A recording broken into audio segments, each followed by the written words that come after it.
Everyone, today we'll be talking about carbohydrate, which is the second part of this chapter. Let's have a look on the health benefits of the carbohydrate. There is a chart given, you can go through it.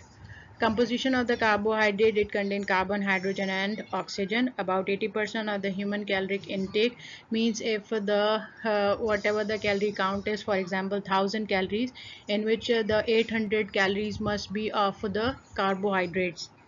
So the diet must be of the balanced amount of carbohydrate, protein and fats, which contain the balanced diet contain more about around 80% of the carbohydrate. Greater than 90% of the dry matter of the plants, means the plants which are present, they contain around 90% or more than 90% of the dry matter of the carbohydrate. Functional property: sweetness, chemical reactivity and the polymer functionality, means they are not inert in nature, they are chemically reactive as well as polymer. The polymers have the functionality. Now let's have a look on the classification. Classified into four major classes: monosaccharide, disaccharide, oligosaccharide and the polysaccharide. Monosaccharide are also called simple sugar, which cannot be further hydrolyzed into the simple forms. They can be subdivided further in depending upon the number of the carbohydrate, means if we are classifying carbohydrate on the number of the carbohydrate, they can be trioses, 3 carbon containing monosaccharide, tetroses, 4 carbon containing monosaccharide and so on. The classification can be on the basis of their functional group. In the figure you can see the glyceraldehyde present, which have the functional group aldehyde, so it is included in the class aldose. If the functional group is ketone, same 3 carbon atom is classified as the ketose. Whereas according to the number of the carbon atom, if the same functional group is there, then the if aldehyde functional group 3 carbon, it called triose, and if 5 carbons are there, it is called as a pentose. You can also have a look on this table, that classification of the monosaccharides. You can see in the table that on the basis of the carbon atom, they can be classified as the trioses, tetroses, pentoses. But if that trioses contain the aldehyde functional group, it is called glyceraldehyde. If that triose 3 carbon containing molecule contain keto group, it is called as ketoses, dihydroxyacetone, and likewise the other compounds. This is the classification on the basis of their their formula, structural formula. You can see as in the formula CnH2 and ON.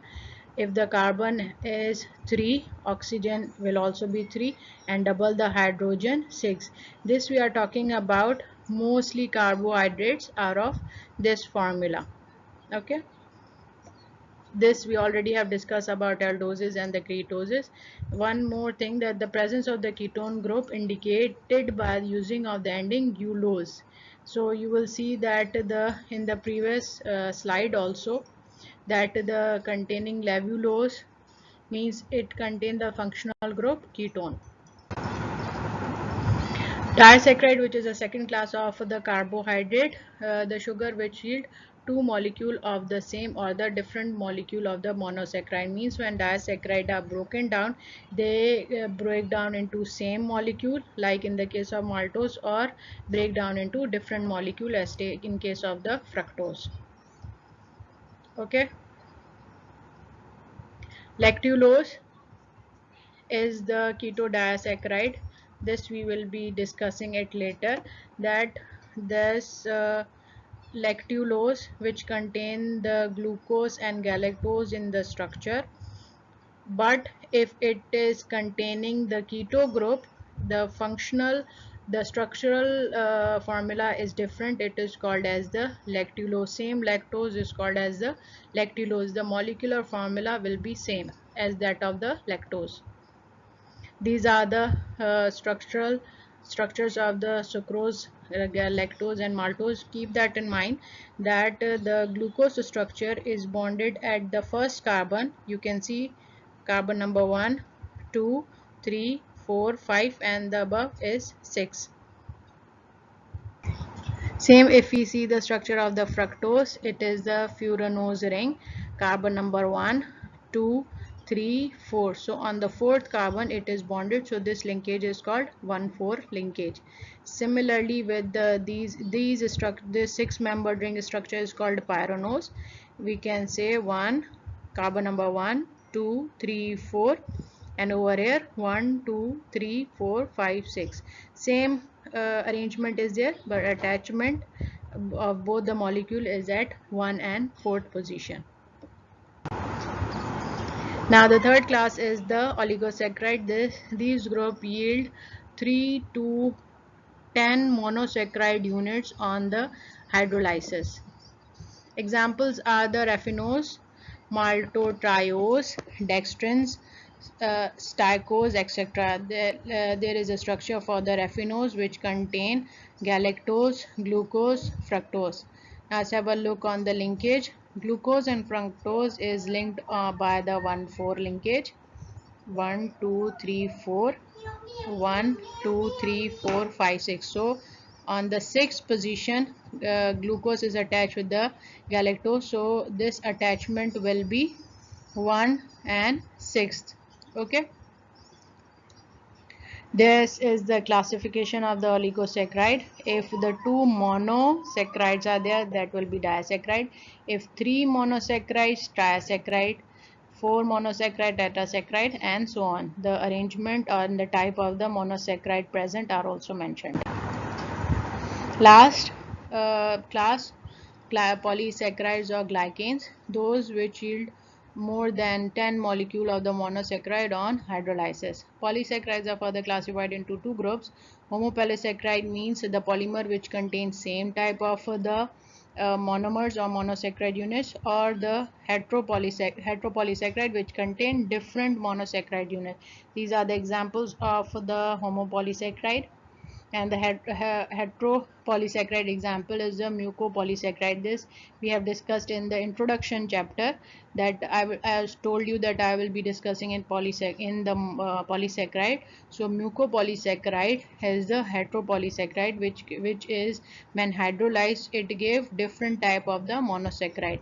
Like for example, starch is a homopolysaccharide. When it is broken down, it gives, or it contain the glucose unit present in it. But this is not case with the monosaccharide, heteropolysaccharide. If they are hydrolyzed, they can contain glucose, fructose, galactose, depending upon the nature of the heteropolysaccharide.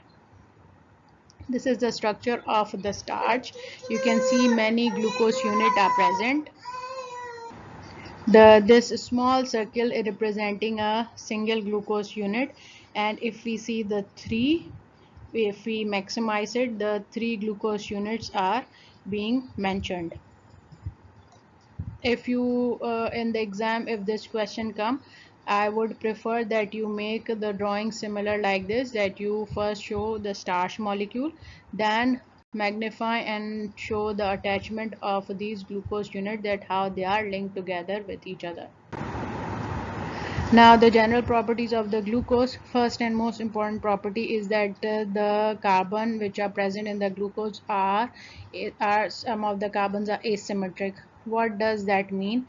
Asymmetric means this carbon which contain the 4 molecule which are attached are different. Okay. So if this is hydrogen CHOOH, if CH2OH is present over there, means all 4 are different, then this carbon is called as the asymmetric carbon.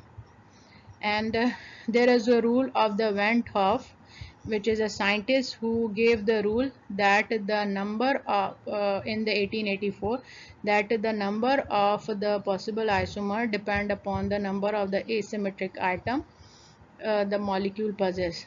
Okay, so for example, in the glucose, the number of the asymmetric carbon will give the answer that how many isomers will be present of that glucose. Okay.